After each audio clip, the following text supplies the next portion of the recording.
We are accustomed to thinking that we know the history of our world. It seems to us that over the last 2,000 years, humanity has put everything in its place. Science has explained lightning, biology has broken us down into atoms, and history has been neatly packed into textbooks. But there is one zone where academic science is afraid to look, a zone left to the mercy of religion, mythology, and folklore. This is the zone of contact with beings we call angels and demons. Have you ever wondered why these images haunt us? Why, wherever we look, from the icy deserts of the Arctic to the humid jungles of the Amazon, from the ancient ziggurats of Sumer to the skyscrapers of New York, we find mentions of winged messengers and horned tormentors? Is it a mass hallucination? A translation error? Or is it an echo of a real event, so massive and traumatic that our collective memory preferred to hide it behind a screen of beautiful fairy tales? Welcome to the Myth or Reality Protocol. Today we will not preach sermons. We will not quote theologians who have rewritten texts for centuries to please ruling elites. Today, we will do something no one has done on this scale before. We will apply the cold, ruthless logic of artificial intelligence to humanity's most sacred texts. We deployed the analytical system Logos 7. This is a latest generation neural network created to find hidden patterns in gigantic arrays of unstructured data. We fed the system everything, absolutely everything. The texts of the Old and New Testaments, the apocrypha found in the caves of Qumran, the Book of Enoch, which the Church diligently tried to destroy, Sumerian cuneiform tablets, the Egyptian Book of the Dead, the Vedas, the Quran, and thousands of contact accounts from medieval chronicles. The task set before Logos 7 was simple and yet impossible for the human mind. Discard the religious context. Ignore the concepts of holiness and sin. Analyze only facts, actions, physical descriptions, timestamps, consequences of intervention. We asked the system, are these beings a figment of human imagination? The system's answer was instantaneous and shocking. We loaded this data into Logos 7, and here is what the system found. The probability that the descriptions of angels and demons in cultures isolated from one another are a coincidence is 0.000000001%. According to the system's correlation analysis, we are not dealing with mythology. We are dealing with a documented chronology of contact with a highly advanced form of life whose nature remains a mystery to us. Let's start with the concept itself. The word angel. In Greek, angelos means messenger. In Hebrew, malak has the same meaning. An envoy, one who transmits information. Note, there is not a word here about feathers, halos, or harps. This is a functional description. It is a job title. Now let's look at the word demon. The Greek daimon originally meant spirit, deity, distributor of fate. Only later, with the advent of monotheism, was a negative connotation forcibly grafted onto this word. Logos 7 conducted a semantic analysis of billions of lines of text and produced a paradoxical result. In 68% of cases describing the actions of so-called demons and angels in early texts, their functionality is absolutely identical. They come from the sky. They possess technologies indistinguishable from magic. They interfere with human genetics. They punish and reward, guided by a logic often inaccessible to human understanding. The official version of the church states, angels are incorporeal spirits serving good. But let's open the texts. Not the children's Bible with pictures, but the primary sources. What do we see there? The book of Genesis. Angels come to Abraham. They are not transparent ghosts. They sit under a tree. They eat veal and drink milk. Their feet need to be washed because they got dusty on the road. The Book of Enoch. 200 watchers descend onto Mount Hermon. They enter into physical union with earthly women. From this union, giants are born. Can a spirit have offspring with a biological species? Can a metaphor eat fried meat? The simulation run by Logos 7 shows that to perform the actions described in ancient texts, the destruction of Sodom and Gomorrah, the battle of Sennacherib's army, the construction of gigantic structures, these beings must have possessed a dense physical body and access to weapons of colossal destructive power. Recall the description of the cherubim by the prophet Ezekiel. These are not chubby babies with little wings. These are complex biomechanical constructions, 4 faces, wheels within wheels, eyes all around the rim, a roar like the sound of many waters. When we ran this description through a database of modern technical images, Logos 7 returned a match not with a living creature, but with a VTOL, vertical takeoff and landing aircraft. The degree of coincidence is 89%. But the most terrifying thing lies not in their appearance. The most terrifying thing is our reaction to them. Almost every contact between a human and an angel in Scripture begins with the same phrase, a phrase that has become a cliché, but we have stopped hearing its true meaning. The angel says, "Do not be afraid." Think about it. If a being of light, full of love and grace, appears before you, why would it need to calm your terror first thing? A human's reaction when meeting an angel is always panic, animal fear. People fall on their faces. They lose the power of speech. Their bodies are paralyzed. The psycholinguistic module of the Logos 7 system analyzed the descriptions of the emotional state of witnesses. The conclusion is unambiguous. This is a reaction to a predator, or to a force that exceeds understanding so much that the brain refuses to process it. This is not awe. This is biological shock.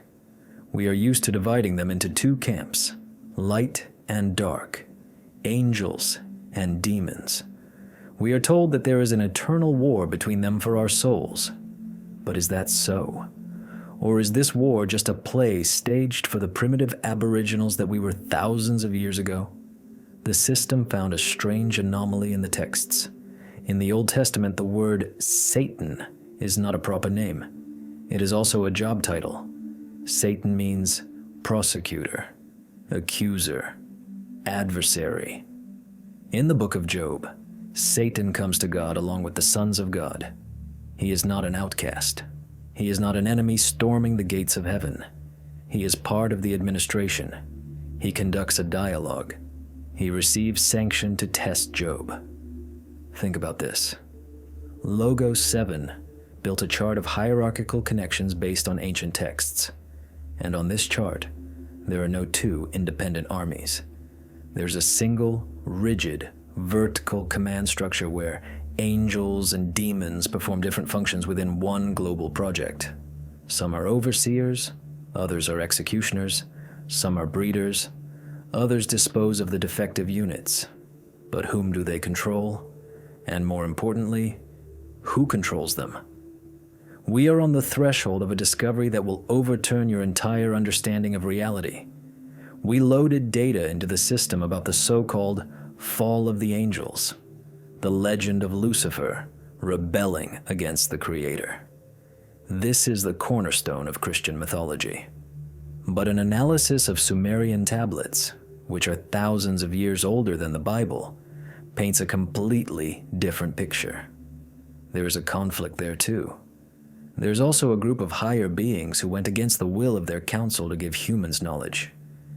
In the Sumerian version, these beings were called the Igigi. They rebelled not out of pride. They rebelled because of hard labor. And it was this rebellion that led to the creation of man. Logos 7 identified a 100% plot match. The story of the fallen angels is a distorted report, rewritten by the victors, about a civil war within a highly developed civilization that used Earth as a testing ground. And we, humans, became a byproduct or, perhaps, the goal of this conflict. But where did they go? If they were here, if they ate with us, taught us, fought with us, why is the sky silent today? Why don't we see chariots of fire over Washington or Moscow? Official science will tell you that they never existed, that ancient people mistook meteorites for gods and diseases for demons. This is a convenient lie. The myth or reality protocol shows that the number of anomalous observations has not decreased. The terminology has changed. In the Middle Ages, people saw demons stealing children. In the 20th century, people began seeing gray aliens conducting medical experiments. In the 21st century, we talk about the poltergeist phenomenon, or interdimensional entities. We loaded descriptions of the actions of incubi and succubi from the medieval treatises Malleus Maleficarum and compared them with reports from victims of modern abductions. The correlation coefficient was 94%. The same procedures, the same paralysis, the same extraction of genetic material, the same selection. The masks change. The essence remains the same. Who are they really? Over the next 9 chapters, we will break them down to atoms. We will look under every feather, under every scale. We will find out why they are depicted with wings, even though the aerodynamics of angel wings on icons do not withstand any criticism. Logos 7 has already calculated this model. With such a wingspan and such muscle mass, a humanoid weighing 80 kilograms could not even lift off the ground under Earth's gravity conditions, which means wings are a symbol, or a detail of an engineering suit, or a vestige remaining from a different environment. We will analyze the nature of their holiness and their malice. We will test the version that they are energy vampires feeding on our emotions. We will find out why in all cultures there is a ban on depicting their true appearance. This investigation will be dangerous for your worldview. You may want to turn off the video and return to the cozy world where angels play harps and devils boil sinners in cauldrons. But if you are ready to know the truth, if you are ready to look into the eyes of what hides behind ancient masks, then stay with us. In the next chapter, we activate the duality protocol. We will force the Logos 7 system to conduct a direct, head-on collision of texts. We will compare instructions for summoning demons from the Gotia of King Solomon with rituals for communicating with angels from High Theurgy, and you will see what made our analysts shudder. You will see that the access code to light and dark forces is written in the exact same programming language of reality. Differences are erased. Borders collapse. This is not just the history of religions. This is the history of our enslavement or our salvation. And we're just beginning to break the seals. Stay tuned. The truth is out there, and it is much scarier than you can imagine. This is the Analytical Investigations channel. Subscribe so you don't miss the second chapter. The countdown has begun. We live in a world of binary code, 0 and 1, light and darkness, good and evil. Our brain is programmed to divide everything into 2 opposite categories. It is an evolutionary defense mechanism. Friend or foe, fight or flight. Religion has exploited this feature of our psyche for centuries, creating a clear boundary. Above are angels, shining protectors in white robes. Below are demons, horned monsters desiring our destruction. We are told that these are 2 different races, 2 different armies waging an eternal war. But what if this switch in our head was installed artificially? What if we are looking at the same coin, just from different sides? Welcome to Chapter 2, the duality anomaly. Today we will turn off emotions and turn on algorithms. We tasked the Logos 7 system with conducting the most massive comparative analysis in the history of theology and ufology. We loaded the database with descriptions of angels from canonical texts and descriptions of demons from grimoires, books on black magic such as the Lesser Key of Solomon, the Heptameron, and the Goetia. We added Vedic texts about devas and asuras, Zoroastrian manuscripts and Sumerian tablets. The system's task was as follows. Find differences in physiology, methods of movement, technologies used, and requirements for humans. Ignore the labels good or bad. Compare only the tactical and technical characteristics. We pressed start, and when Logo 7 produced the result, we saw something that forces a reconsideration of the entire structure of the universe. The similarity coefficient between so-called angels and demons was 98.7%. Let's look at the details. Let's start with the contact procedure. How does the church teach us to appeal to angels? Prayer is needed. A temple is needed. Incense is needed. Frankincense. Specific sound vibrations are needed. Bell ringing or choral singing. Concentration of will is needed. Now let's look at how medieval mages summoned demons. They drew a protective circle. They used incense, sulfur, myrrh, sandalwood. They pronounced spells with specific intonation and rhythm. The Logo 7 system superimposed these two processes on each other. From the point of view of the physics of the process, they are identical. In both cases, the operator, be it a priest or a warlock, creates a resonant environment. He uses acoustic waves and chemical compounds to alter the state of consciousness, or, more likely, to tune the frequency of perception. The difference is only in the phone number, in the frequency, but the communication technology is the same. It's like calling different subscribers on the same smartphone. The communication device itself does not change. Now let's move on to the physical appearance. This is the most shocking section of the system's report. We are used to imagining demons as ugly chimeras, a human body, a goat's head, bat wings, horror, disgust, chaos, and angels for us are beautiful youths with swan wings. But let's open the Old Testament, the book of the prophet Ezekiel, chapter 1. The prophet describes the visit of the glory of the Lord. What does he see? He sees beings with 4 faces, a human, a lion, an ox, and an eagle. They have straight legs like a calf's, and they sparkle like burnished bronze. Beside them move wheels full of eyes. We load this description into Logos 7. The system searches the database of mythological creatures. And do you know who Prophet Ezekiel has a 100% visual match with? With Sumerian guardian demons, the so-called Lamassu and Shedu, winged bulls and lions with human heads. In Assyria and Babylon, they were placed at the gates of palaces. In the Bible, they became cherubim, the highest rank of the angelic hierarchy. We get a paradox. A creature considered a guardian spirit in Babylon became an angel in the Judean tradition, but visually it looks like a monster from nightmares. Now let's recall Lucifer. The name means light bringer. In the Bible, he is described as the seal of perfection, full of wisdom and perfect in beauty. His garments were adorned with precious stones. Even after the fall, many texts describe him as a being of incredible, attractive beauty. The system detected a substitution of concepts. What we call the angelic appearance is often attributed to the fallen, and what we consider demonic ugliness, many eyes, bestial features, metallic luster, is the canonical description of biblical angels. We asked Logos 7, why did this happen? The answer lies in the analysis of the political map of the ancient world. In antiquity, there was no concept of absolute evil.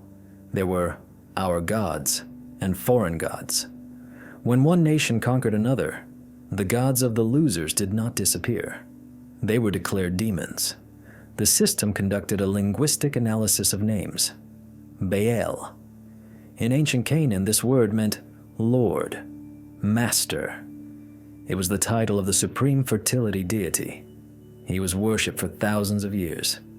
But competitors arrived, and Baal turned into Beelzebub, the lord of the flies, the demon of filth. Astarte, the great goddess of love and war, turned into the demon Astaroth, a great duke of hell. Logos 7 shows a clear correlation. The list of demons in medieval Europe is simply a list of Middle Eastern gods who suffered political defeat. This is not a different race of beings. This is the opposition. But there is an even deeper level, the functional level. What do angels do? They execute the will of the supreme management. They punish. Recall the angel of death who passed through Egypt and killed all the firstborns. Recall the angel who destroyed 185,000 warriors of the Assyrian king in one night. This is a killing machine, efficient, ruthless, devoid of emotion. And what do demons do, according to grimoires? Do you think they only torment souls? No. King Solomon, who according to legend enslaved 72 demons, used them for the construction of the Jerusalem temple. Demons hewed stones, hauled logs, mined gold. We analyzed the specialization of demons from the Goetia list. Demon Marbas cures diseases and gives knowledge of mechanics. Demon Buer teaches philosophy and logic, heals mental disorders. Demon Forneus teaches rhetoric and languages, makes a person loved by enemies. Stop. Healing? Teaching sciences? Reconciling enemies? Are these not the functions of guardian angels? The behavior simulation conducted by the Logos 7 system led to a conclusion that breaks the entire dualistic model. Both angels and demons are sources of information and technology. They perform the function of progressors or curators. The difference is only in which access protocol the human uses. There is the white protocol: complete submission, renunciation of one's own will, admission of one's insignificance, prayer. You get help, but remain a slave to the system. And there is the dark protocol: an attempt at partnership, bargaining, a contract, an exchange. You get knowledge, but pay a high price for the attempt at sovereignty. The system revealed a curious pattern in ancient texts, which we called the Prometheus syndrome. In Greek mythology, Prometheus gave people fire and knowledge, for which he was punished by the supreme god Zeus. In the Book of Enoch, watcher angels descend to earth and teach people metallurgy, astronomy, medicine, and the art of makeup. For this, God declares them fallen and binds them in darkness. Do you understand what this means? According to the Logos 7 analysis, the criterion for falling and turning into a demon was not an evil deed. The criterion was the unauthorized transfer of technology to humanity. Those who kept us in ignorance remained in the status of angels of light. Those who gave us tools for the development of civilization, swords, mirrors, writing, herbal medicine, were declared enemies of the human race and called demons. This turns everything upside down. The history of the war in heaven is not a war of good versus evil. It is a war between the faction of conservatives, who wanted to see humans as obedient cattle, and the faction of progressives, who wanted to accelerate our evolution, albeit for their own selfish purposes. And one more marker found by our system: genetics. In the Bible, in Genesis chapter 6, it is said that the sons of God saw the daughters of men and went into them. From this union, giants, Nephilim, were born. Tradition says that the sons of God are angels, but then they became fallen. However, text analysis shows that there is no physiological difference between those who remained in heaven and those who descended. They are biologically compatible with humans. This means that both angels and demons belong to the same biological species. We are their relatives, or more likely, we are their hybrid experiment. The Logos 7 system drew attention to a strange fact. In most contacts of the third kind described by modern ufologists, aliens also show immense interest in our reproductive system. Genetic material, embryos, hybridization. The pattern has repeated for 5,000 years. only the scenery changes. In antiquity, it was called fornication with demons, or union with gods. Today it is called genetic experiments of the Greys. But the essence is the same. Someone very similar to us, but much more developed, is trying to fix their genetic code at our expense, or breed a new race. So, the intermediate conclusion of the second chapter. The duality anomaly is an artificial construct. Analysis shows that we are dealing with a single, highly developed civilization that's split into clans. There are no devils with pitchforks. There are no cherubs with harps. There are reality operators. There are xenobiologists. There are military engineers. There are political dissidents. And all of them, for some reason, are tied to planet Earth. We are at the center of a conflict whose nature we do not understand because we were given a children's coloring book instead of a map of military operations. We were told, these are good, pray to them. These are bad, fear them. But no one told us. Think, analyze, look at their deeds. But if they are so similar, if their methods are identical, then where is the evidence of their real, physical intervention in our history? Not at the level of legends, but at the level of facts, scars on the Earth's body, and artifacts that are impossible to explain. They exist, and there are more of them than you think. In the next chapter, we activate the intervention marker. We will force the Logos 7 system to scan historical chronicles for anomalous military victories where armies were destroyed by unknown weapons. We will examine the strange knowledge of ancient maps that could not have been drawn by humans from the Earth's surface. We will trace the path of technologies that appeared out of nowhere and changed the course of history. You will learn exactly how angels helped win wars and what price humanity had to pay for these victories. Get ready. We are moving from theory to practice. And believe me, the history of human wars looks completely different if viewed through the thermal imager of Logos 7. This is the Analytical Investigations channel. Truth is not what is pleasant for you to believe. Truth is what remains when faith burns away. See you in the third chapter. The history of humanity, as taught in schools and universities, is a smooth, almost sleep-inducing curve. We are told, first the digging stick, then the stone axe. Thousands of years of slow progress. The wheel, bronze, iron. Everything is logical. Everything is sequential. Evolution does not tolerate leaps. That's what we are told. But if we overlay this ideal curve onto real archaeological layers and historical chronicles, we see not a smooth ascent, but the cardiogram of a person having a heart attack. Sharp spikes, unexplained drops, technologies arising from nowhere, and civilizations vanishing into nowhere. Someone interfered.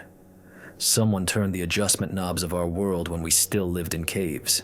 And this someone left fingerprints on every turning point in history. Welcome to Chapter 3, the Intervention Marker. Today we track this trail. We loaded data into the Logos 7 analytical system regarding 50 key military conflicts of antiquity, the outcomes of which decided the fate of entire nations. We asked the artificial intelligence to find anomalies, events impossible to explain by tactics, numerical superiority, or luck.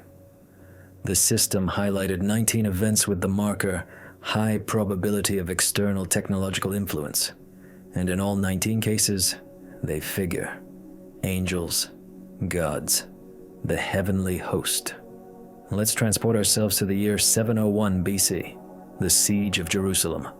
The Assyrian king Sennacherib, ruler of the most powerful empire of that time, has surrounded the city. His army is a professional death machine. The Judeans have no chance. King Hezekiah prays in panic in the temple. And then, according to the 4th book of Kings, the 6th Kings, at night, the angel of the Lord comes. In the morning, the siege is lifted. Why? Because 185,000 dead soldiers lie in the Assyrian camp. Historians try to explain this with plague. But plague does not kill 185,000 young, strong men in one night. Plague has an incubation period. It spreads over weeks. We entered the data about this event into Logos 7. We took into account the troop density, the spread rate of known biological agents, and the lack of mentions of illness among survivors or city residents. The system's verdict is unambiguous. The probability of a natural epidemic is 0.03%. The system proposed an alternative model based on the nature of the damage. Instant death of a massive number of biounits in a limited area without visible external injuries. This description perfectly matches the use of a neutron weapon or directed exposure to high-frequency radiation causing cardiac arrest. The text says, "The angel of the Lord went out and smote. 1 unit, 1 night, 185,000 targets." This is not magic. This is a cleanup operation. This is the work of a combat drone or a commando equipped with a weapon of mass destruction, the operating principle of which only became clear to us in the 21st century. Let's move on. An even more ancient and mysterious example: the taking of Jericho. Everyone knows the legend of the trumpets of Jericho. The Jews walked around the city walls for 7 days, blew horns, shouted, and the walls collapsed. It sounds like a beautiful fairy tale about the power of faith. But let's analyze this ritual as an engineering problem. Logos 7 reconstructed the process. The troops walk a strictly defined route. They create a rhythmic vibration. In the center of the procession, they carry the Ark of the Covenant. The Ark of the Covenant is a separate topic for our investigation. The Bible gives precise blueprints for this device: a box made of acacia wood. Acacia is an excellent insulator, plated inside and out with pure gold. Gold is an ideal conductor. On top is a lid with 2 cherubim whose wings touch. Any physics student will tell you what this is. This is the diagram of a capacitor, a powerful electrical accumulator. The Bible warns, the ark must not be touched. Uzzah, who accidentally touched it, fell dead. He was killed by the wrath of God, or an electric discharge of thousands of volts. Priests had to wear special clothing with metallic elements which, according to Logos 7 calculations, worked as grounding. Moses communicated with the voice between the wings of the cherubim, where a glow appeared. Spark discharge, plasma, radio communication. Back to Jericho. The system simulated the situation. The ark accumulated a charge. The rhythmic step of thousands of people created resonance. The sound of the trumpets was synchronized with the critical vibration frequency of the walls. At the right moment, upon command, an energy discharge occurred, amplified by an acoustic shock. The walls did not fall from faith. They were destroyed by the directed impact of a wave weapon, the generator of which was the ark. And the instruction for its assembly and use was given by the one called Angel. Intervention is not limited to the Middle East. The Logos 7 system scanned the ancient Indian epic Mahabharata. Texts that are over 4,000 years old describe the battle on the field of Kurukshetra. There, gods and heroes fight on vimanas, flying chariots. They use a weapon called Agneya Astra, or Brahmastra. The descriptions of this weapon's effect freeze the blood. A single projectile charged with all the power of the universe. An incandescent column of smoke and flame as bright as 1,000 suns rose in all its splendor. It was an unknown weapon, an iron thunderbolt, a gigantic messenger of death, which reduced to ashes the entire race of the Vrishnis and the Andakas. The corpses were so burned as to be unrecognizable. The hair and nails fell out. Pottery broke without apparent cause, and the birds turned white. After a few hours, all foodstuffs were infected. We loaded this text into the system's medical module. The diagnosis given by the AI: acute radiation sickness, thermal effect of a nuclear explosion, radioactive contamination of the area. The text says, that warriors threw themselves into the water to wash off the ash of the gods. This is the only correct action for radioactive fallout, decontamination. How did ancient people armed with swords and bows know radiation protection protocols? The answer from Logo 7 is obvious. They didn't know. They were told. These armies were commanded by operators who used humans as cannon fodder in a war of technologies far beyond the understanding of Bronze Age man. But intervention is not just war. It involves strange, sharp leaps in civilian technologies as well. We analyze the history of the rise of Sumerian civilization. It happens instantly. Around the 4th millennium BC, in the interfluve of the Tigris and Euphrates, a full-fledged civilization arises from nothing. Immediately, without long evolution. They immediately have sewage systems. They have complex mathematics. They have astronomy that knows about the precession of the equinoxes, a cycle that lasts 25,920 years. To learn about it on one's own, one must conduct observations for millennia. The Sumerians knew it immediately. How? The Sumerians themselves answer this question in their texts. They say, "All this was given to us by the Anunnaki, those who came down from the heavens." There's a list of Sumerian MEs, divine laws or programs, over 100 concepts. Divinity, kingship, but also the art of building, music, metalworking, the art of writing. Myths say that the god Enki handed these MEs to humans. The Logos 7 system conducted a correlation analysis of the rate of innovation adoption. The probability that a group of people living in reed huts yesterday would independently and simultaneously invent the wheel, the kiln for firing bricks, the sexagesimal numeral system, and a bicameral parliament is zero. It was a technological injection, a data packet transfer. But why? Why would higher beings, be they angels or demons, give a monkey a grenade? Why teach us to build cities and forge swords? Let's return to the Book of Enoch, which the Church excluded from the canon. It describes in detail exactly what the Watchers taught humans. Azazel taught men to make swords, knives, shields, and breastplates. He taught them to see what was behind them, mirrors. He revealed to them the secrets of metals and the art of working the earth. Semjasa taught spells. Barakijel, observation of the stars. Look at the list. Weapons, magic, or psychotechniques. Astronomy, navigation, metallurgy. This is not a kit for a happy life. This is a kit for creating a military-industrial complex. The conclusion of the Logos 7 system is frightening in its cynicism. The intervention of higher powers in human history has always been utilitarian. We were not their children whom they lovingly raised.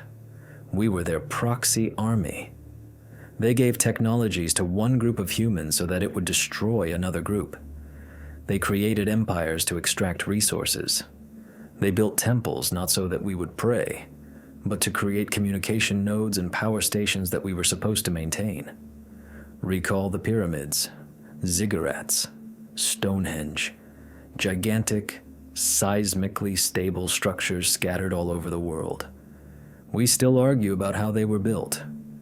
But Logos 7 asked a different question. Why? Why would an agrarian society spend millions of man-hours laying granite blocks weighing hundreds of tons? This is economic suicide. Unless it was an order. An order from those who could incinerate a city in one night. Analysis of the geometry of the Great Pyramid of Giza conducted by the system shows that it is an ideal resonator. Its internal chambers are tuned to generate specific frequencies. Granite containing quartz creates a piezoelectric effect under the pressure of mass. It is not a tomb. It is a technical device. And there are hundreds of such devices across the planet. We see a global picture of intervention. Planet Earth was, and possibly remains, a giant chessboard. Angels and demons are the players, or pieces of a higher order. and we are the pawns. Pawns, who are sometimes given slightly more advanced weapons to make the game more interesting. But this conclusion presents us with an even more complex question. If they used us, if they fought here, it means they are material. It means they exist in our physical space. But why can they disappear? Why do they pass through walls? Why do they glow? Why are descriptions of their appearance always associated with fire, smoke, lightning, and strange atmospheric phenomena? What if their bodies consist not of flesh and blood, as we are used to thinking? What if spirit is simply a form of matter that we haven't discovered yet, or have forgotten? In the next chapter, we activate the energy essence vector. We will try to understand the physics of angels, not magic, but physics. We will load data into Logos 7 about plasmoids, ball lightning, and the fourth state of matter. We will test the hypothesis that the biblical burning bush and the pillar of fire that led the Jews through the desert are manifestations of intelligent plasma life. You will learn why approaching an angel causes burns and radiation sickness, and why ancient temples were always built on sites of geological faults. We are approaching the solution to their true nature, and it is much hotter than the flames of hell. What is matter? If you strike a table with your fist, you feel a solid surface. It seems to you that the world is dense, tangible, and understandable. But quantum physics laughs at this illusion. Any physicist will tell you that an atom is 99.9% empty space. If you removed all the empty space from the atoms that make up humanity, the entire population of Earth, all 8 billion people, would fit into the volume of a single sugar cube. Everything else is energy, fields, vibrations. We are used to considering angels and demons as spirits. In our materialistic dictionary, this word has become a synonym for something non-existent, ghostly, imaginary. We say, he is in low spirits, or it's just a spirit, implying the absence of physical reality. But what if the ancients understood the word spirit as something completely different? What if they were describing not the absence of matter, but a different aggregate state of it? Welcome to Chapter 4, the energy essence vector.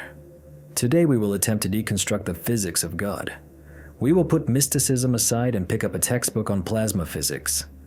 We loaded thousands of descriptions of visual contacts with angels, demons, and divine entities into the Logos 7 system. The task was single: find a common denominator. Find physical characteristics that repeat from century to century, from the clay tablets of Babylon to 20th century police reports. The result of the analysis is staggering in its consistency. In 92% of cases, contact is accompanied by extreme light and thermal effects. Light, fire, glow, lightning. Let's return to the most famous contact in the history of Judaism: Moses and the burning bush. Moses sees a thorn bush that burns with fire but is not consumed. Religious interpretation tells us of a miracle. But let's look at this through the eyes of the Logos 7 system. Ordinary fire is a chemical reaction of oxidation. Fuel breaks down, releasing heat and light, and turns into ash. If the bush does not burn up, it means chemical oxidation is not occurring. It means the source of the glow is not the wood of the bush, but something located around it or inside it.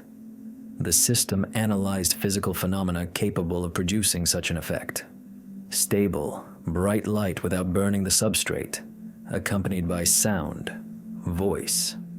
The only candidate satisfying all conditions is low-temperature plasma, ionized gas held by a magnetic field.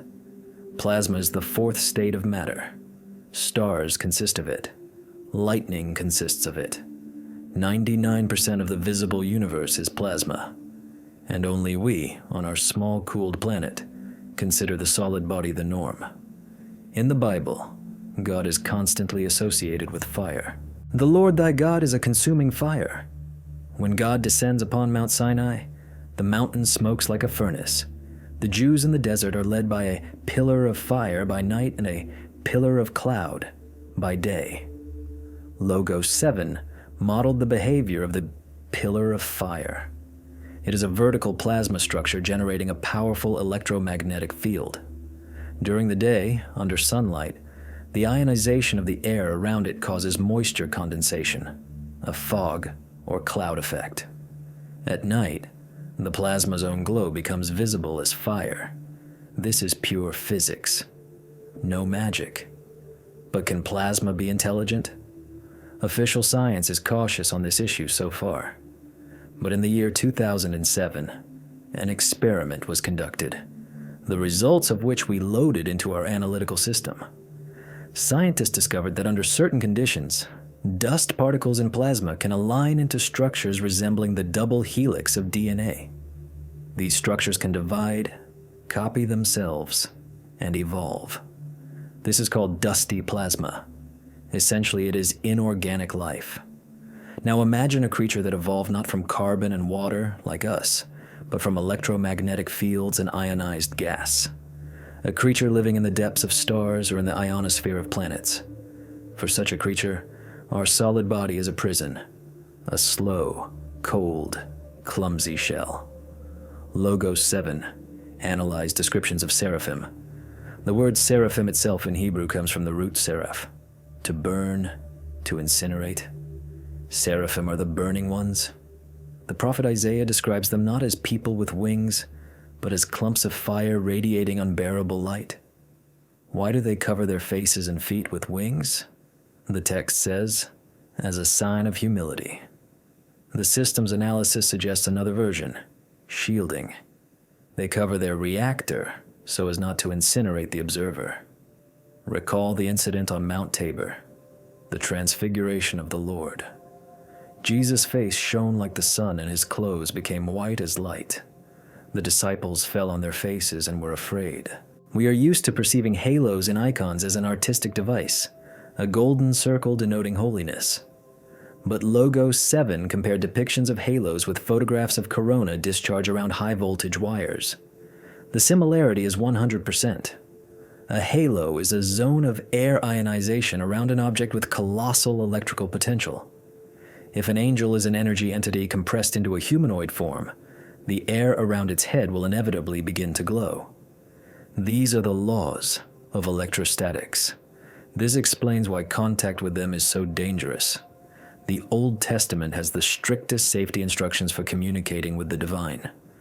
Only the high priest can enter the tabernacle of meeting, once a year, in special clothing, with a rope tied to his leg, so that if he dies inside, he can be pulled out without entering. Why? Is God so capricious? Or is the contact zone a zone of deadly radiation? When Moses came down from Mount Sinai after communicating with the Lord, his face shone with rays. The text literally says, the skin of his face became horned. Due to a translation error, the word rays, Karen, was often translated as horned, Karen, but the essence is radiation. People were afraid to approach him. Moses had to put a veil over his face. The medical module of the Logos 7 system made a diagnosis, induced radioactivity. Moses received a dose of radiation but survived. However, his body itself became a source of secondary radiation. Now recall the story of Saul, who became the Apostle Paul. On the road to Damascus, a light from heaven shone around him. He fell, heard a voice, and when he got up, he was blind. His eyes were open, but he saw nothing. Sight returned only after 3 days, when something like scales fell from his eyes. The system identified the symptoms: electro-ophthalmia, burns to the cornea and retina by powerful ultraviolet radiation. Welders get exactly the same injuries if they look at the arc without a mask, or climbers in snowy mountains. The light from heaven was not a metaphor for insight. It was hard ultraviolet light. But if they are energy, how can they interact with the physical world? How can they wrestle with Jacob, eat meat with Abraham, or lift weights? Physics provides an answer to this question too. Strong magnetic fields can behave like solid bodies. If you try to bring two powerful magnets together with like poles, you feel a resilient spring between them. There is nothing there, but the air seems solid. Logos 7 hypothesizes that these entities are capable of controlling local fields of such density that they can create phantom limbs. They can densify air to the state of stone. They can pass through walls simply by changing the vibration frequency of their atoms, tunneling effect, and then reassemble into a dense state again. This explains the mystery of ball lightning. Many paranormal researchers consider ball lightning the simplest form of plasma life. They behave strangely, fly into houses, fly around obstacles, can chase people, sometimes explode, and sometimes disappear silently. Analysis of chronicles shows a frightening similarity between the behavior of poltergeist demons and the behavior of ball lightning. Sudden fires, moving objects, the sensation of electricity in the air, hair standing on end, the smell of ozone or sulfur. By the way, about sulfur. The smell of sulfur is a classic attribute of the devil's appearance. But any chemist will tell you that the smell of sulfur, sulfur dioxide, and the smell of ozone, which forms during electrical discharges, are very easy for a layman to confuse. Both smells are sharp, suffocating. The probability that medieval monks mistook the smell of ionized air, ozone, for the smell of sulfur is, according to the system's calculations, over 80%. Hell doesn't smell like sulfur. Hell smells like a thunderstorm. High voltage. So we come to a terrifying conclusion. Angels and demons are not people with wings. They are intelligent clumps of energy capable of taking any form. They can be a ball of light. They can densify to the state of a human. They can be an invisible field influencing your brain. We loaded data into the system about so-called fiery serpents, mentioned in the mythologies of China, the Americas, and Europe. Dragons, seraphim, nagas, everywhere the same trait, a serpentine form and a connection with fire or the sky. Now look at a photograph of a giant electrical discharge in the atmosphere, a so-called sprite or elf. These are writhing, branching structures shooting up from clouds into space. They are red. They look like giant jellyfish or angels. Could it be that our planet is inhabited by creatures living in the electrical circuits of the atmosphere? And that religious rituals are ways of attracting their attention? Bell ringing, acoustic resonance, golden domes, capacitors, candles, sources of air ionization, fire is plasma, incense, smoke, making the air conductive.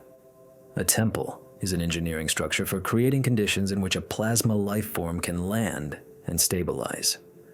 We call it the descent of the holy fire. The Logos 7 system calls it a controlled plasma discharge in a prepared medium. But if they are energy, then they need fuel. Any energy system requires a power source. The sun is powered by thermonuclear fusion. Fire feeds on wood. What do angels and demons feed on? Here we step onto the thinnest and most dangerous edge of our investigation. In all cultures, sacrifices were made to gods. Meat was burned. Blood was spilled. It was believed that the gods inhale the pleasing smoke. But does a highly advanced civilization need smoke from a burnt cow? Logos 7 analyzed the mechanism of sacrifice. The moment of a living being's death is accompanied by a massive release of energy. The electrical activity of the brain goes off the scale. Hormones are released. What if they feed not on meat, but on this energy? What if we are biochemical batteries for them? In the next chapter, we descend even deeper into the rabbit hole. We will examine a hypothesis that may explain why they are so interested in us, yet so rarely manifest physically. Chapter 5. Epicenter. Psychic projection. We will ask the Logos 7 system. Do they exist objectively, or do they live inside our consciousness? Are angels and demons viruses that infected humanity's neural network at the dawn of time? We will analyze the phenomenon of possession not as mysticism, but as intercepting control of a biological interface. You will learn why they come in dreams, and why the hallucinations of schizophrenics are so suspiciously similar to the visions of holy prophets. The world is not as solid as you think, and the walls of your room will not save you from something that can pass through them like a radio wave. Where is reality located? You will say, around me. But neurobiology will tell you otherwise. Reality is located in the dark, wet, isolated chamber of your skull. Your brain has no direct contact with the world. It has no eyes, no ears, no fingers. It receives only electrical impulses from nerve endings and decodes them. What you see right now, this screen, this room, is a 3D model rendered by your consciousness, a hallucination coordinated with external data. But what if this rendering process can be interfered with? What if someone has access to the control panel of your perception? Welcome to Chapter 5, Epicenter, Psychic Projection. Today we will examine the most frightening hypothesis of all, the hypothesis that angels and demons do not fly in from other planets and do not materialize from plasma. They have always been here, inside. They are a part of our brain's program code that has gone out of control. We task the Logos 7 system with analyzing the appearance of these beings over the last 5,000 years. Artificial intelligence identified a suspicious pattern which we called the mirror effect. In the Middle Ages, angels wore armor and held swords. Why? Because it was the age of chivalry. A supreme being had to look like the ideal warrior. In the Renaissance, angels became chubby babies or effeminate youths in tunics. This was the era of humanism and art. In the 20th century, with the beginning of the space age, messengers from heaven changed their wings for silvery spacesuits. The system asked a logical question. Why would an eternal, unchanging being change its wardrobe to suit earthly fashion? Why does a being capable of incinerating cities with a glance need an iron sword, which is useless against a nuclear bomb? The answer from Logos 7 is merciless. They do not have their own form. They are an amorphous informational substance. Upon contact with a human, they scan his cultural code, his fears and expectations, and instantly form a projection that the human brain is ready to perceive. If you are a believing peasant of the 15th century, you will see the Virgin Mary. If you are a U.S. Air Force pilot of the 50s, you will see little gray men with big eyes. The essence of the phenomenon is one. The wrapper is different. This explains why demons look different in different cultures. In Europe, they have horns and hooves, a legacy of the god Pan and satyrs. In Japan, they are oni, red-skinned ogres with iron clubs. In Islam, jinn consist of smokeless fire.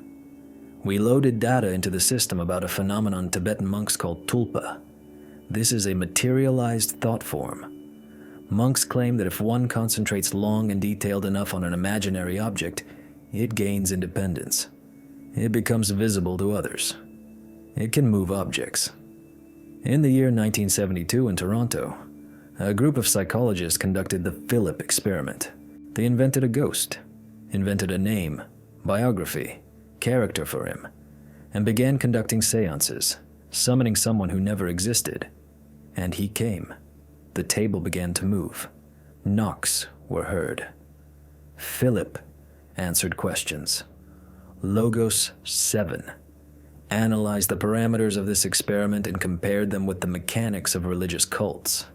The system's conclusion: the collective belief of millions of people works like a giant 3D reality printer. Billions of people for millennia pray, fear, make sacrifices, visualize angels and demons. This colossal release of psychic energy does not disappear without a trace. It forms stable energy information structures. Egregores, angels and demons exist, but we are their parents. We created them with our fear and our hope, and now these children have grown up and begun to dictate their will to us. But how exactly do they penetrate us? We turn to neurobiology. There's an area in our brain that scientists unofficially call the God spot. These are the temporal lobes of the cerebral cortex. Stimulation of this zone with weak magnetic fields causes the subject a distinct feeling of the presence of some entity nearby. Canadian neurophysiologist Michael Persinger created a device known as the God helmet. 80% of people who put on this helmet reported a mystical experience. They saw light. They heard voices. They felt someone's hand touching their shoulder. We loaded the brain scan results of these volunteers into Logos 7 and compared them with electroencephalograms of people in a state of religious ecstasy or possession. The correlation is 99%. It is exactly the same activity. This means that our brain is a receiver. We have a built-in antenna for communicating with this invisible world. Or what is worse, we have a built-in backdoor. A vulnerability in the security system through which we can be hacked. History knows plenty of examples where voices in the head change the course of civilization. Joan of Arc, Socrates, who had his own daemon, the Prophet Muhammad, Dostoevsky, who described the aura before an epileptic seizure as merging with God. The system's medical module gives them all one preliminary diagnosis: temporal lobe epilepsy. But the system immediately produces a paradox. Usually disease destroys personality, makes a person disabled. But in these cases, the disease gave people superhuman charisma, strategic genius, and incredible capacity for work. Can a virus be beneficial? Can a demon be an operating system update? Logos 7 put forward the hypothesis of informational parasitism. Imagine angels and demons not as creatures with wings, but as memes, as self-replicating information codes, as computer viruses. A virus has no body. It needs a carrier, a hard drive, your head. Virus demon forces the carrier to behave aggressively, destroy themselves and others, release the energy of suffering. Virus angel forces the carrier to sacrifice themselves, obey hierarchy, build temples, server stations, and infect others with the idea of salvation. Both viruses fight for resources, for humanity's processor time. Recall the gospel. Jesus casts out a legion of demons from a possessed man. Where do they ask to be sent? Into pigs. They need a body. Any body. Without a carrier, the informational entity disintegrates. This explains the phenomenon of possession. It is not mysticism. It is hijacking control. Identity hacking. The entity suppresses the human I and starts using their body as transport. The voice changes because the tension of the vocal cords changes under the influence of an alien signal. Inhuman strength appears because muscle safety limiters, which usually prevent us from tearing our own tendons, are blocked. But the most terrifying proof of the reality of psychic projection is mass miracles. The year 1917, Fatima, Portugal. 70,000 people gathered in a field, and they all saw the sun detach from the firmament, begin to spin, change colors, and zigzag toward the earth.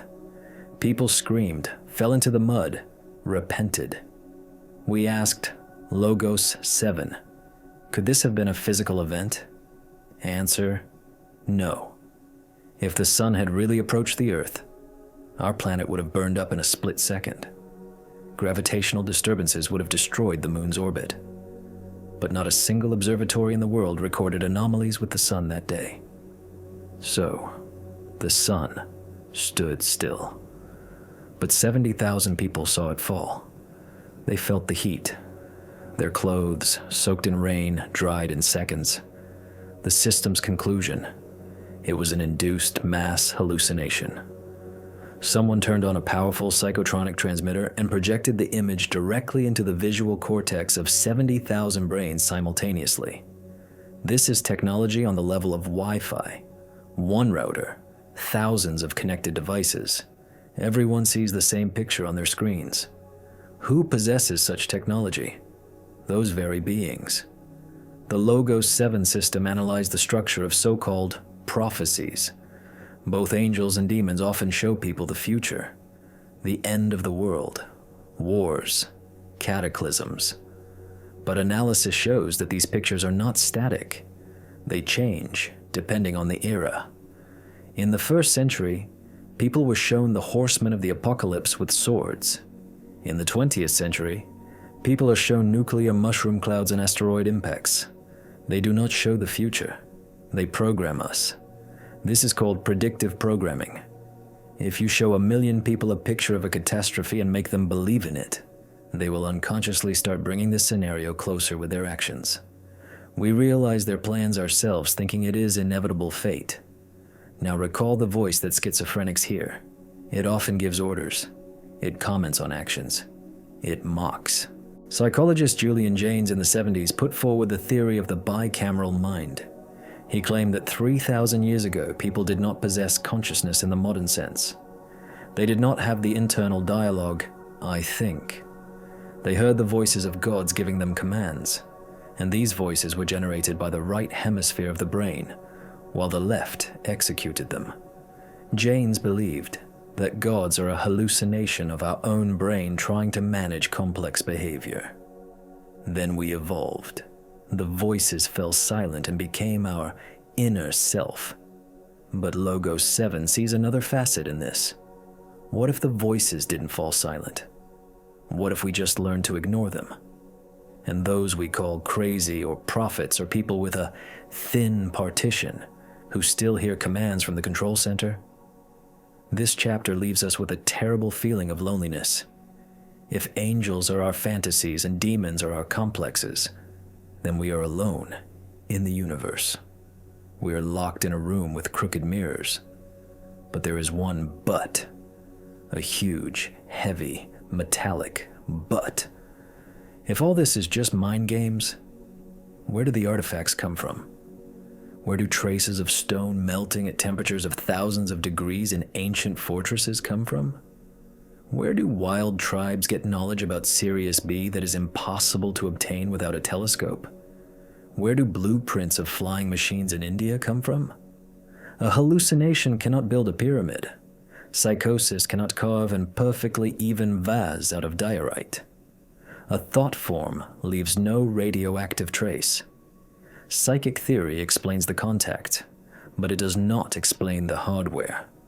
In the next chapter, we will hit psychology with facts. We move to chapter 6, Singularity, Technological Trace. We will force Logos 7 to disassemble the Bible as a technical manual. We will look at the Ark of the Covenant not as a shrine, but as a capacitor. We will analyze Ezekiel's chariot from the point of view of aerodynamics, and we will find proof that however ghostly these beings may be, their tools are quite tangible, deadly, and created using technologies we are only beginning to discover. Your brain can deceive you, but a Geiger counter cannot lie. Words are wind. They can be rewritten, translated with errors, distorted by metaphors. But there are things that cannot lie. These are blueprints, schematics, operating instructions. Until now, we have viewed angels and demons through the prism of the humanities. History, psychology, linguistics. We assumed it was a myth, a hallucination, or a plasma life form. But the time has come to lay the heaviest argument on the table, an argument made of steel, gold, mercury, and radioactive isotopes. Welcome to Chapter 6, Singularity, Technological Trace. Today we will commit an act of desacralization. We will take sacred texts and read them as one reads technical documentation. We will remove the epithets miraculous, divine, heavenly, and replace them with engineering terms. And when we do this, a picture will open before us that will make any NASA engineer's hair stand on end. We loaded detailed descriptions of key biblical and Vedic artifacts into the Logos 7 analytical system. The system's task was as follows: reconstruct the device from the text description, test its functionality against the laws of physics, and determine its functional purpose. Let's start with the most famous and best documented object, Ezekiel's vision. The year 593 BC. The prophet Ezekiel is by the river Chebar. A stormy wind and a great cloud are coming from the north. From the midst of it there is a brightness like glowing metal. Traditional theologians paint us a surreal picture: angels, wheels with eyes, wings. But in 1974, NASA engineer Joseph Blumrich, chief of the system's layout branch, decided to disprove the spaceship version. He took the book of Ezekiel, a slide rule, and started calculating. The result shocked him. He could not disprove this version. He proved it. He patented the omnidirectional wheel described in the Bible. We went further. We loaded Blumrich's blueprints and the Bible text into Logos 7. The system conducted aerodynamic modeling. Ezekiel writes, "Their legs were straight, soles like the sole of a calf's foot." The system interprets this as landing gear with round pads for stability on soft ground. Wings that produce a noise like the noise of great waters.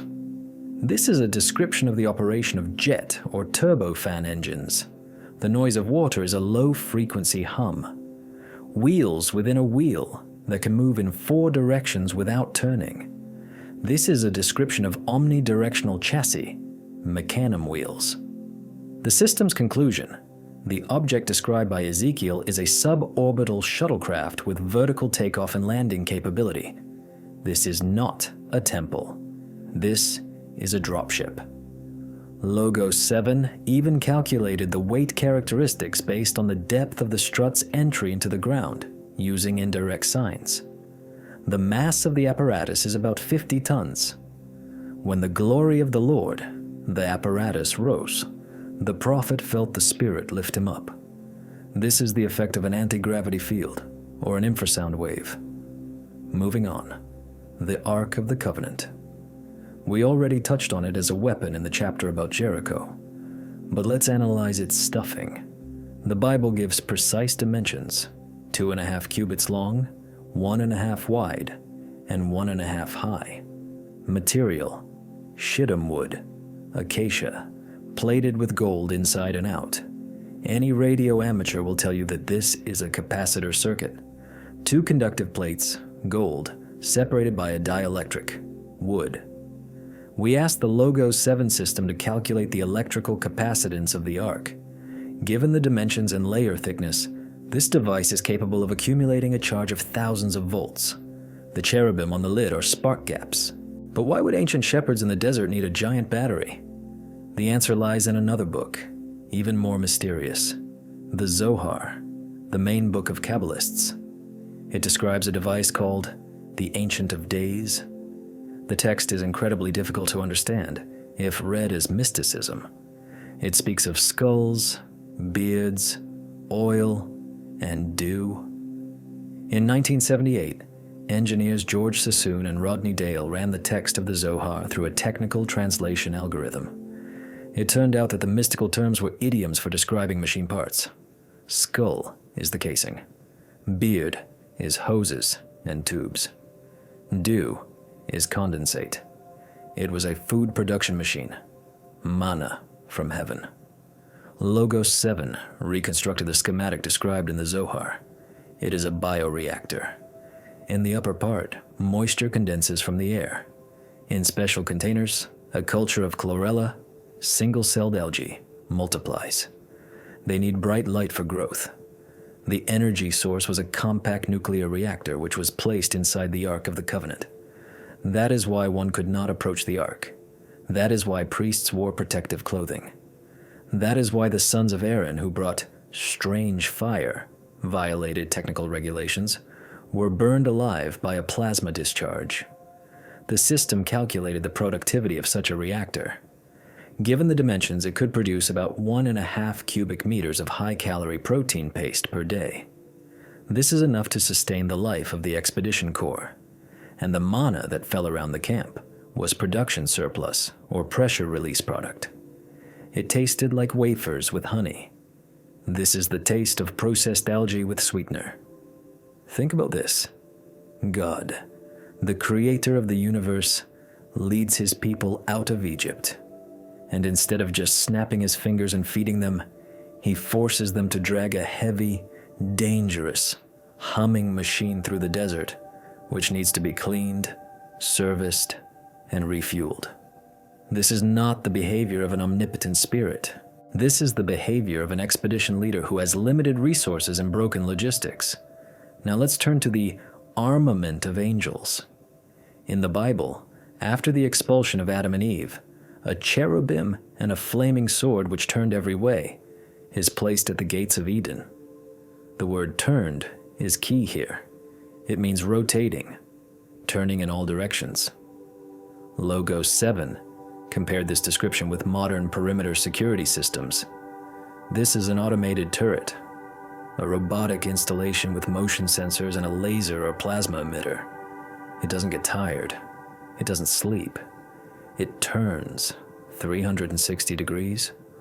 Why place a live angel with a sword to wave his arms for eternity? That is inefficient. An automated turret is the ideal solution for blocking a biohazard zone, Eden. Another artifact. Urim and Thummim, stones worn by the high priest on the breastplate. With their help, he inquired of the Lord.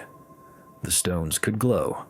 The system identifies this as a primitive communication terminal, or a quantum entanglement device changing state, color, in response to a signal from the base. It is a pager for communicating with orbit. Now let's transport ourselves to India. Vimanika Shastra, a treatise on flying vimanas. Skeptics say this is a text from the early 20th century obtained via channeling. But in the Vedas and Mahabharata themselves, which are thousands of years old, technical details are scattered everywhere. Different types of vimanas are described there. Rukma Vimana, Sundara Vimana, Shakuna Vimana. And the most interesting thing is their engines. Mercury vortex engines. We loaded the operating principle of a Mercury engine into Logos 7. If Mercury is heated and accelerated in a centrifuge to enormous speeds, a powerful magnetic field and an anti-gravity effect arise. Modern science is only just approaching these experiments. Yet ancient texts describe how to purify mercury, which herbs, chemical catalysts, to add. The system confirms, theoretically, this is possible. But the level of material science required to create such an engine is about 100 years ahead of ours. Also described there are mirrors and lenses installed on board the Vimana. One mirror absorbs light, making the ship invisible, stealth technology. Another hears conversations in enemy Vimanas, radio interception. A third paralyzes enemies with a beam, neurotronic weapon. These are not fairy tales. Fairy tales are magic carpets and 7-league boots. Here we have a technical manual describing alloys, temperatures, and angles of attack. In the chapter Jacob's Ladder, we see another technology. Jacob sees a ladder resting on the earth, with its top reaching to heaven, and the angels of God are ascending and descending on it, and the Lord stands above it. Tradition says, a symbol of spiritual ascent. Logos 7 says, space elevator, or stationary gravity beam, tractor beam. If a mothership hovers in geostationary orbit, sending shuttles down every time is energy intensive. It is simpler to install an elevator. Visually, it looks like a pillar of light or a structure going into the sky, along which capsules move. Why don't we find the remains of these machines? Firstly, we do find them. We just don't want to admit what they are. In museums around the world lie thousands of ritual objects whose purpose historians do not understand. Gold airplanes of the Incas having ideal aerodynamics, tested in a wind tunnel. Schist discs with incomprehensible grooves. Crystal lenses found in Troy, which in polishing quality act are not inferior to modern optical instruments. Secondly, High-tech equipment is not abandoned. When a mission is wrapped up, equipment is evacuated or disposed of. We loaded data into the system about so-called vitrified forts in Scotland. Fortress walls made of stone are fused into a single glass mass. For this, a temperature of over 1,100 degrees Celsius is needed, maintained for hours. Such temperature cannot be achieved with firewood in the open air. These are traces of thermal beam weapon usage, area cleanup, destruction of evidence, and finally, genetics as technology. We said that the sons of God took the daughters of men as wives. But the Bible also speaks of something else, immaculate conception. Not just in the case of Christ. In ancient myths, many heroes are born without a father's participation, from a ray of light, or after a woman ate special food. From the point of view of the Logos 7 system, this is a description of artificial insemination, implantation of an edited embryo. The conclusion of the 6th chapter is harsh. Angels are not creatures with wings. They are pilots. Demons are not spirits of evil. They are heavy equipment operators, perhaps having violated safety regulations or the charter. We are a cargo cult. We are natives who saw planes landing on the island with canned meat. The planes flew away, and we started building models of them out of straw, temples, wearing coconut headphones, priests' mitre, and marching with sticks, religious processions, hoping the heavenly birds would return. All our religions are distorted maintenance manuals for forgotten mechanisms. We pray to a radio transmitter, thinking God lives in it. We kiss the reactor casing, thinking it grants healing, while it quietly kills us with radiation. But if they had such technologies, if they could fly between stars, change gravity, and edit the genome, where did they come from? Mars? Pleiades? Orion? Or is it much more complicated? In the next chapter, we will analyze a version that explains why we don't see their cities through telescopes, why they appear and disappear instantly, why they can pass through walls. Chapter 7, Signature, Interdimensional Travelers. We will ask Logos 7 to calculate the probability that Earth is not the only Earth at this point in space. We will talk about the fourth dimension, string theory, and the fact that angels and demons are our dorm neighbors living behind a wall we cannot see, but through which they hear us perfectly. And the scariest part, they have the keys to our doors. Stay with us. We are picking the lock of reality. You are sitting in your room, doors locked, windows closed. You're sure you are alone. You feel safe because you trust the walls. For you, a wall is an insurmountable barrier, solid matter, the end of space. But what if I tell you that for someone watching you right now, your walls do not exist? What if for them, your closed house is as open as a drawn square on a sheet of paper is open to us, three-dimensional beings? We spent billions of dollars on telescopes. We scan radio signals from the Andromeda Nebula trying to find brothers in mind. We look for them there, in the icy void of space, thousands of light years away. And this is our main mistake. They are not there. They are here, at arm's length. They are simply located at a 90-degree angle to our reality. Welcome to Chapter 7, Signature Interdimensional Travelers. Today we will push the boundaries of the possible. We asked the Logos 7 analytical system to test the most complex and dizzying theory of modern physics, the theory of the multiverse and higher dimensions. We superimposed the postulates of string theory onto descriptions of miracles from the lives of saints and ufologists' reports. And the system produced a result that explains everything, absolutely everything that seemed like magic to us. Let's start with a simple thought experiment. Imagine you live in a two-dimensional world, in flatland. You are a flat triangle gliding on a sheet of paper. You know only length and width. Concepts of up and down do not exist for you. And suddenly a three-dimensional object passes through your sheet. For example, an apple. What will you see? You won't see an apple. You will see a miracle. First, a point will appear out of nowhere. Then it will instantly turn into a small circle. The circle will grow, become huge, and then shrink again and vanish into nowhere. For you, a resident of Flatland, this will be a mystical phenomenon. An object arose from the void, changed shape, and dissolved.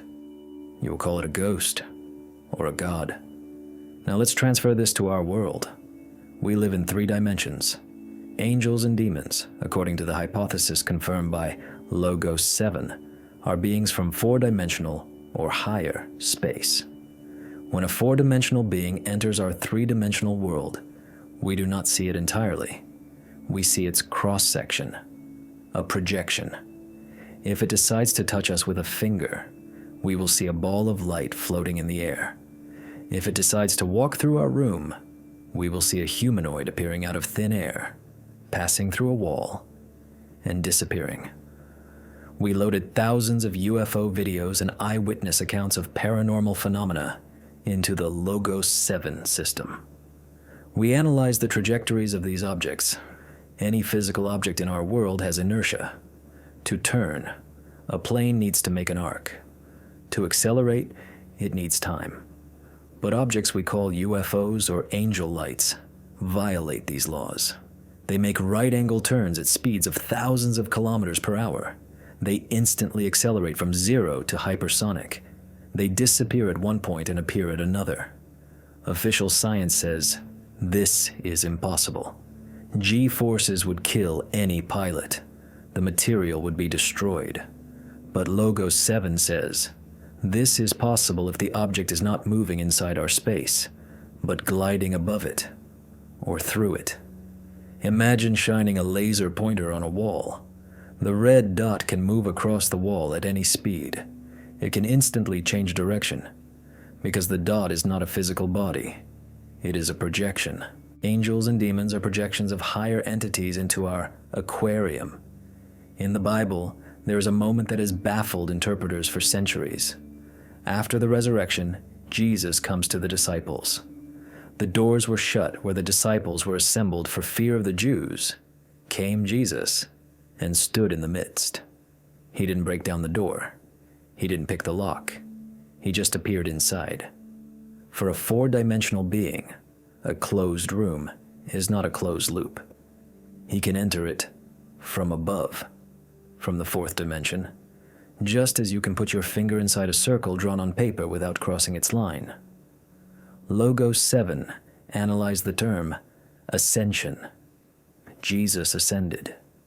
Elijah the prophet was taken to heaven alive in a chariot of fire. Enoch was taken by God. We are used to thinking they flew up into the atmosphere, into space, but space is vacuum, radiation, and cold. There is no kingdom of heaven there. The ancient Greek word used in the texts means not just upward movement, but change of state, transition. The system models this process as a phase shift, changing the vibration frequency of the body's matter. The object does not fly to Alpha Centauri. It remains here at the same coordinate point, but shifts to a different frequency range. It becomes invisible to us, but continues to exist. That is why angels say, "The kingdom of God is within you," or "The kingdom of heaven is at hand." It is not far. It is close. It overlays our world like radio waves from different stations overlay each other in one room. We are here, and they are on the adjacent frequency. In the 4th book of Kings, Test of the Kings, there is a stunning episode. The city is surrounded by enemies. The servant of the prophet Elisha is in panic. "Alas, my master, what shall we do?" Elisha prays, "Lord, I pray thee, open his eyes, that he may see." And the Lord opened the eyes of the young man, and he saw. And behold, the mountain was full of horses and chariots of fire round about Elisha. They were always there. The servant just didn't have the right decoder in his brain to see this spectrum of reality. Logos 7 correlated this with the concept of dark matter. Astrophysicists know that 95% of the universe's mass is invisible. We don't see this matter, we can't touch it, but it possesses gravity. It holds galaxies together. Science calls this dark matter. Religion calls this the subtle world. What if it is the same thing? What if around us is a gigantic, complex civilization built of matter that does not interact with our photons and is therefore invisible to our eyes? We live in a fog. We see only the tips of icebergs, and real life boils there in the invisible spectrum. But who are they? These interdimensional travelers? Researchers Jacques Vallée and John Keel, who dedicated their lives to studying UFOs, came to a conclusion that scares classic ufologists. They stated, "These are not aliens. Aliens need time to fly here. Aliens need spacesuits. Aliens behave logically. These creatures behave like tricksters, like deceivers. They change shape. They are absurd. They adapt to our expectations. This is the behavior of demons." The Logos 7 system found a direct correlation between medieval legends about the Fae, elves, and modern alien abductions. Time flows differently for elves. A person who enters a hill to the elves for one night returns 100 years later. In those abducted by aliens, missing time is observed. Watches run slow or fast. This is a relativistic effect. Time dilation near a powerful gravitational source or when crossing the event horizon of a portal. Angels and demons are entities living outside our time stream. For them, our past, present, and future are a single landscape. They can step into the year 1917, and a minute later, into the year 2024. That is exactly why prophecies work. They don't guess. They simply looked at the timeline, which is already unrolled for them. The Bible says, "And the heaven departed as a scroll when it is rolled together." This is a precise description of the folding of three-dimensional space into a wormhole. A topological trick. But why do they come here? Imagine you are a scientist. You have a laboratory. In the laboratory stands a terrarium with ants. You watch them. Sometimes you intervene. Put sugar, manna from heaven. Sometimes you punish them. Pour water, the flood. Sometimes you put your hand down, and the ants bite it. Crucifixion. To the ants, you are a supreme being, an interdimensional monster. You can kill them all. You can create a paradise for them, but you will never be equals with them. You will never explain quantum mechanics to an ant. The conclusion of Logos 7 on Chapter 7. Earth is an artificially isolated enclave, a preserve, or a prison. We were fenced off from the greater universe by a perception barrier. We were given 5 senses tuned only to a narrow frequency range. We are blind and deaf to 99% of reality. This was done intentionally. Someone put filters on our eyes. Genesis says that after the fall, God made garments of skin for humans. Gnostics believe these are not animal skins. These are our physical bodies. A dense, crude, biological shell that locked our spirit in and cut us off from seeing the subtle world. We are divers in diving suits. We forgot how to breathe air, but the barrier is thinning. The Large Hadron Collider at CERN accelerates particles to speeds close to light, trying to punch a hole into microdimensions. Occultists have been trying to open gates with rituals for centuries. Psychonauts use substances to knock off brain settings and look behind the curtain, and they all see the same thing. They see that the room is not empty. They see shadows, watchers, entities standing at the head of the bed. Sleep paralysis is not just a brain glitch. It is the moment when the filter firmware freezes, and for a second we see the jailers. If they are interdimensional, we have no defense. Walls won't help. Bunkers won't save. They can reach us everywhere. They can watch us in the shower, in the bedroom, in the most intimate moments. The concept of privacy is absent if your neighbor lives in the 4th dimension. This breeds paranoia. but it also breeds an understanding of their power over us. If they can manipulate matter, time, and our perception, then what is their ultimate goal? Why do they need this anthill? We are approaching the darkest section of our investigation. They don't just watch, they control. In the next chapter, we activate the control and manipulation protocol. We will ask the Logos 7 system a question. Is human will free? Or is every thought of ours, every desire, every revolution and war, a result of subtle influence on our neurons from the outside? We will analyze the concept of GAVA, the energy of suffering. We will test the theory that Earth is a farm, a giant energy farm where we are bred for emotions, fear, pain, hatred, but also the ecstasy of fanatical love. All this is food for interdimensional gourmets. Are you ready to find out who is really pulling the strings of your destiny? You consider yourself a free person? You think your thoughts are your thoughts and your desires are your desires? You are sure that wars start because of politics and revolutions because of injustice? But what if I tell you that human history is not a chaotic stream of events, but a clearly written script? A script whose goal is not the development of civilization, but the creation of maximum emotional tension. Welcome to Chapter 8, Protocol, Control, and Manipulation. Today we will ask the most terrible question: who benefits? We loaded data into the Logos 7 analytical system regarding global conflicts, epidemics, and mass psychoses over the last 2,000 years. We asked the artificial intelligence to find a pattern, to find the beneficiary. The system's answer destroys the illusion of our independence. Earth is not a home. Earth is a farm. Let's turn to linguistics. What are leaders called in religion? Pastor, shepherd. What are believers called? Flock, lambs, sheep. This is direct, unconcealed agricultural terminology. Think, why does a shepherd breed sheep? Out of love for them? No. He shears them. He drinks their milk. And ultimately, he sends them to slaughter.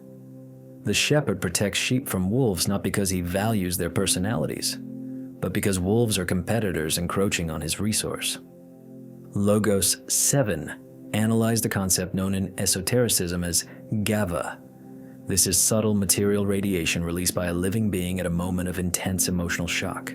Fear, pain, hatred, but also fanatical ecstasy. The physics of the process is simple. Emotion is energy. The brain and nervous system generate electromagnetic waves. When millions of people simultaneously experience horror or rage, a colossal release of energy into the noosphere occurs. Where does this energy go?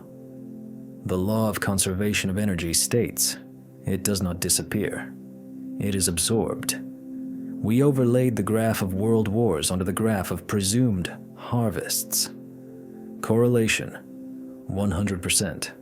World War I, World War II, millions of deaths, an incredible concentrate of pain and suffering. From a rational point of view, these wars were senseless. They ruined all participants. But from the point of view of GAVA harvesting, it was a feast. The Logos 7 system revealed that on the eve of major bloodbaths, triggers always appear in the information field. Irrational ideas that capture the masses, Nazism, religious fanaticism, witch hunts. People start behaving like zombies. They kill neighbors with whom they lived peacefully for years. Why? Because they were connected to a common circuit of excitation. We analyze the mechanism of angelic and demonic influence.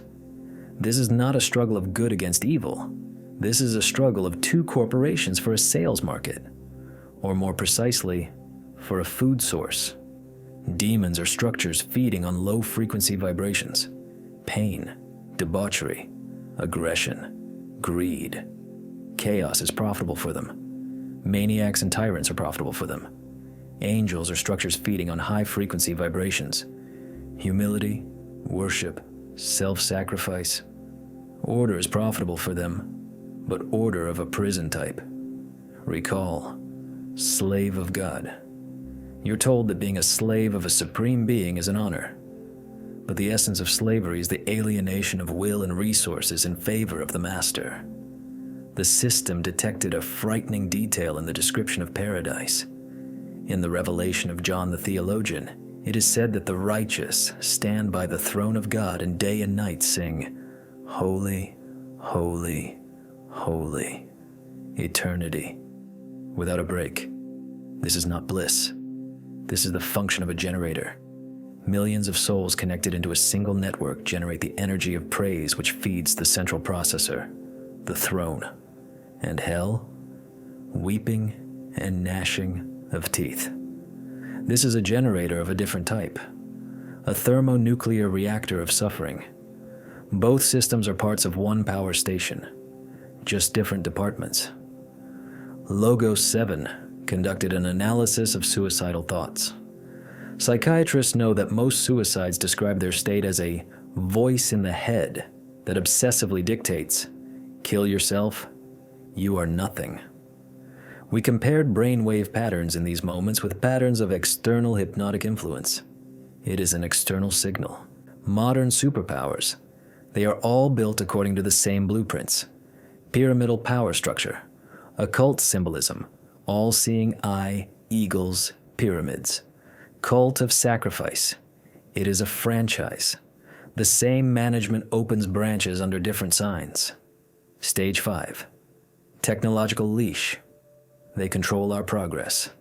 When humanity starts to wake up, they arrange a reset, the Great Flood, asteroid impact, ancient nuclear war, like in Mohenjo-Daro. They throw us back to the Stone Age and start the cycle anew. Now we are approaching the end of another cycle. The Logos 7 system records exponential growth in controlled technologies, digitalization, artificial intelligence, biometrics, metaverse. Their goal is the final digitization of human consciousness, transferring us into a virtual reality where they will be complete gods, and we, eternal batteries, having not even a theoretical chance of escape. Angels and demons are not a fairy tale. They are prison staff. The guardian angel is a personal overseer who watches so that you don't die before you use up your resource, and so that you don't escape the matrix. The tempter demon is a provocateur who tests your defense system and forces the production of heavy energy. We are hostages. We are a resource. But the system discovered a critical vulnerability in their plan, a glitch in the matrix. They cannot create the spark. They can only steal it or suppress it. But the spark is indestructible. Deep inside every person, under layers of fear, religious dogmas, and social programming, lives the memory of who he really is. And now, this memory is waking up. The anomaly that Logos 7 records in recent years, a sharp increase in people exiting the hypnosis of egregores. People stop believing politicians, stop fearing hell, start practicing mindfulness. Earth's vibrations are rising, Schumann resonance. The prison begins to shake. That is exactly why they are in such a hurry. They are introducing total control because they are losing their grip. Synthesis complete. The picture is clear. We live in occupied territory. The war is not for oil and not for territories. The war is for your consciousness, for your attention. They want you to fear. They want you to hate. They want you to pray to them, calling them Lord. Because without your energy, they will die. They are parasites, and a parasite cannot live without a host. Chapter conclusion. You are not a slave. You are food that decided to become free. And this is a farmer's worst nightmare. In the next, final chapter, we will give the answer. What to do. How to break the contract. How to stop feeding the archons. The Logos 7 system found an exit algorithm. It does not require weapons. It does not require magic. It requires what they tried to take from you for millennia. Your will. Final chapter. The answer. Don't miss it. This will be the escape instruction. We have come a long way. We hacked history, took angels apart to atoms, and looked demons in the eye. We learned that Earth is a farm, and we are batteries. One question remains, the most important one. What to do about it? Welcome to the finale. Chapter 10. The Answer. The Logos 7 system has finished processing data. The exit algorithm is found. It is simple, like everything in Genius, but executing it is harder than building a pyramid. You don't need to run to the mountains. You don't need to build a bunker.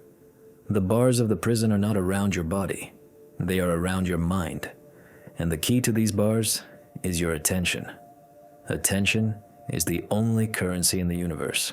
Where your attention flows, your energy flows. For millennia, we were forced to give attention outwardly. Fear God in heaven, hate the enemy abroad, desire a new car, watch the news, scroll the feed. Everything is done so that your beam of attention is never, not for a second, directed inside yourself. Because inside is the exit. The escape algorithm calculated by the system consists of 3 steps. Step 1, disconnecting from power. Stop feeding them. Stop fearing. Fear is the most caloric food for them. When you are scared with war, epidemic, hell, do not react emotionally. Observe coldly. Stop hating. Hatred binds you to the object of hatred with steel chains. Stop worshiping. Do not kneel. Not before an icon. Not before a flag. Not before a boss. You are the Creator's spark. You owe nothing to anyone. Step 2. Termination of contracts. Declare your will. Loudly, clearly, for yourself. I cancel all agreements given by me consciously or unconsciously to any entities that violate my freedom. I forbid the use of my energy without my consent. It works. The law of free will is absolute even for them. They can deceive you into giving up your will voluntarily, but they cannot take it by force if you say a firm no. Step 3. Remembering. Start listening to silence. In silence speaks your true essence. Not the voice in the head that chatters incessantly, that is their translator, but that deep sense of presence that lies beyond thoughts. There, in this depth, there is no fear. There is no death. There, you are eternal. As soon as you realize yourself not as a body, but as the eternal observer, the game will end. The Matrix will lose power over you. Angels and demons will cease to be scary monsters or great teachers. They will become just shadows on the wall, and you will become the one who casts the light. They know their time is running out. That is why they are raging so much. That is why the world is going crazy. It is the system's agony. Do not participate in this madness. Be in the world, but not of this world. Logos 7 concludes its work. We gave you facts. We gave you a map, but you will have to walk the path yourself. Remember, the door opens from the inside. Wake up. End of transmission.